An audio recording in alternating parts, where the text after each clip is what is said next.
Epstein file के मामले में इंग्लैंड के महाराज चार्ल्स के भाई एंड्रयू की गिरफ्तारी के बाद पूरी दुनिया में एक बहस चल पड़ी है कि अब इसका असर विभिन्न देशों में किन किन प्रभावशाली लोगों पर पड़ सकता है। दरअसल इंग्लैंड में लोकतंत्र के उच्चतम मानदंडों का पालन किया जाता है। ऐसे में भले ही एंड्रयू महाराज चार्ल्स का भाई हैं, लेकिन पुलिस ने उसे गिरफ्तार किया और पूछताछ के बाद फिलहाल छोड़ दिया है। फिर से उसकी गिरफ्तारी हो सकती है।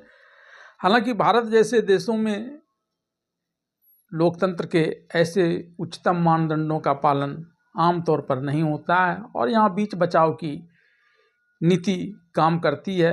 बचाने का काम ज़्यादा किया जाता है, खासकर प्रभावशाली लोगों के मामले में। और अगर ऐसा नहीं तो अब तक भारत में एप्स्टीन फाइल में तो सत्ता पक्ष और विपक्ष दोनों के ही प्रमुख नेताओं के नाम आ चुके हैं। यानी इस पर अगर कार्रवाई शुरू हो गई होती तो सत्ता पक्ष भी बेचैन हो जाता और विपक्ष भी बेचैन हो जाता, क्योंकि सत्ता पक्ष से न सिर्फ हरदीप पुरी का बल्कि प्रधानमंत्री नरेंद्र मोदी तक के भी नाम सामने आने की चर्चा है कि उनके भी ईमेल जो एप्स्टीन को किए गए थे वे प्राप्त हैं। हरदीप पुरी ने तो इसे स्वीकार ही कर लिया है और राहुल गांधी और सोनिया गांधी के भी नाम उस एप्स्टीन फाइल में हैं। प्रिंस महाराज चार्ल्स के भाई एंड्रयू को लेकर चल रही जांच में कई ऐसे तथ्यों का उजागर हुआ है जो काफ़ी सनसनीखेज है और विभिन्न देशों की राजनीति को प्रभावित कर सकता है। एप्स्टीन के द्वारा ही एंड्रयू का संपर्क वर्जीनिया विफ्रे से हुआ था और उसने उसके साथ बलात्कार किया था। हालांकि बाद में इस मामले को पैसे और प्रभाव के बल पर टाल दिया गया था। अब ब्रिटेन की पुलिस इस मामले में भी जांच करेगी और कई बातें सामने आ रही हैं, खासकर यह कि उसने, चूँकि एंड्रयू उस वक्त कॉमर्शियल इन्वॉय था इंग्लैंड का, जो शाही घराने को आमतौर पर कई तरह के प्रशिक्षण से गुजरना पड़ता है, उस दौरान वे उस पद पर प्रतिस्थापित थे और उस दौरान ही उन्होंने वह कुकृत्य किया था वर्जीनिया विफ्रे के साथ बलात्कार करने का। कई गुप्त बातें भी उसने ब्रिटेन की एप्स्टीन को बताई थी, जिसमें से एक महत्वपूर्ण बात उस फाइल की हो रही है जो ब्रिटेन ने विभिन्न देशों के राजनयिकों के जमा किए थे ताकि समय पड़ने पर ब्लैकमेलिंग कर उसे से अपना फायदा निकाला जा सके।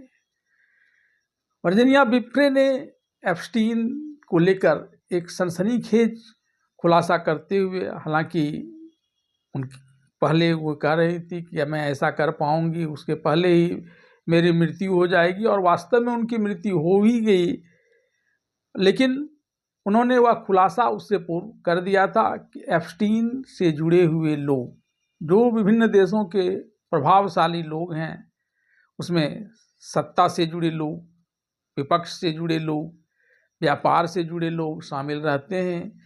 ये लोग कई प्रकार की गुप्त जानकारियां इकट्ठा करते हैं किसी देश की सरकार को अस्थिर करने के लिए, उस देशों में अपने व्यापार को अनधिकृत रूप से फैलाने के लिए, ज़्यादा मुनाफा कमाने के लिए, और ऐसा करने के क्रम में वे कमसिन लड़कियों को भी अपनी जाल में फंसाकर इन लोगों के समक्ष पेश करते हैं, उनका देह शोषण करते हैं। और यह खुलासा कई मायने में कई देशों को परेशान कर सकता है। और सबसे बढ़कर यह बात है कि 30 लाख पन्नों का जो एक डेटा सेंटर अमेरिका ने एप्स्टीन फाइल से जुड़ा हुआ अपने पास सुरक्षित रखा है, तो वह इसलिए नहीं कि सिर्फ एप्स्टीन से जुड़े मामले को वह देखेगा, बल्कि उसके सहारे वह पूरी दुनिया में अपना प्रभाव कैसे बढ़ाएगा, कैसे किसी देश को अपने चंगुल में फंसाएगा, इस सब के लिए कर सकता है। और भारत के संदर्भ में तो ये बातें कुछ देखने को भी आ रही हैं।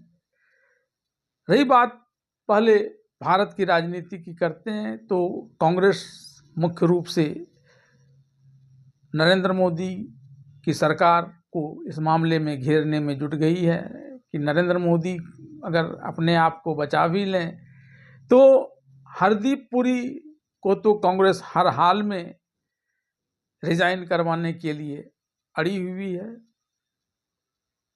और हरदीप पुरी ने कुछ बातें कही भी जो खुद उनको उसके दलदल में और फंसा देगा और उनको इस्तीफा देने के लिए मजबूर कर देगा। वरना उनके साथ साथ प्रधानमंत्री नरेंद्र मोदी की भी काफ़ी किरकिरी हो जाएगी। हालांकि बिल गेट्स के मामले में एआई इम्पैक्ट समिट में प्रधानमंत्री नरेंद्र मोदी ने साहस दिखाते हुए बिल गेट्स को एआई समिट में बोलने देने से इनकार कर दिया था।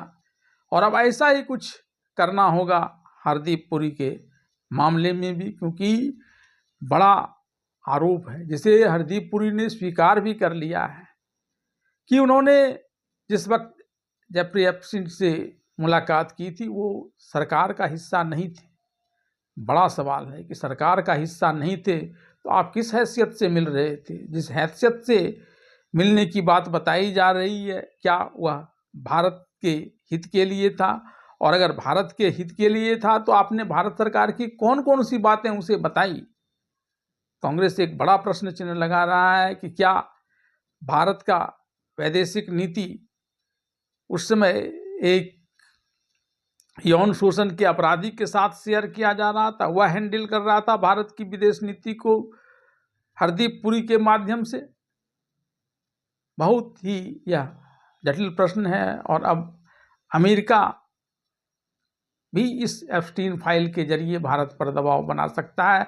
खासकर जिस प्रकार से अभी ट्रेड डील नहीं हुआ है उसमें वह अपने पक्ष में बदलाव करने के लिए भारत सरकार को बाध्य कर सकता है।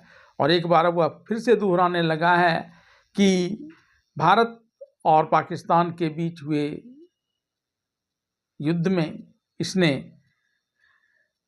शांति फैलाने में बड़ी मदद की है। और ट्रेड डील के जरिए फिर से वही बात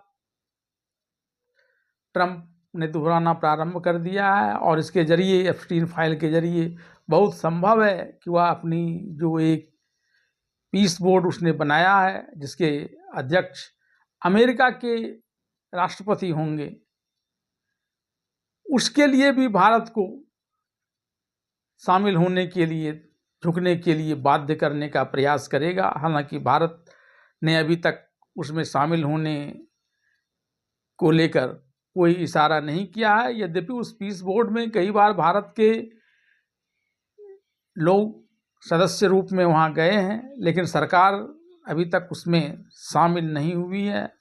बहुत संभव है कि अमेरिका प्रधानमंत्री नरेंद्र मोदी पर इसके लिए भी इस एप्स्टीन फाइल के जरिए अपने प्रभाव का उपयोग करे। ऐसे में प्रधानमंत्री नरेंद्र मोदी को एक बार फिर से कड़ा निर्णय लेना होगा। हालांकि इससे पूर्व भी प्रधानमंत्री नरेंद्र मोदी जिस वक्त ट्रंप ने भारत पर दबाव बनाना शुरू किया था ट्रेड डील को लेकर, टैरिफ को लेकर, तब उन्होंने कहा था कि अमेरिका से थोड़ी दूरी बनाना उनकी मजबूरी हो सकती है। और इस क्रम में ये टैरिफ के मामले में उनकी व्यक्तिगत क्षति होगी, लेकिन देश हित के लिए वे इसे भी करने से पीछे नहीं हिचकेंगे। एक बार ऐसा ही कुछ फिर से एप्स्टीन फाइल के मामले में भी प्रधानमंत्री नरेंद्र मोदी को निर्णय लेना होगा, अन्यथा बेड़ा गर्क होने का एक बड़ा खतरा भारत के प्रधानमंत्री नरेंद्र मोदी के ऊपर मंडरा रहा है, जिसे वे शायद ही स्वीकार करेंगे।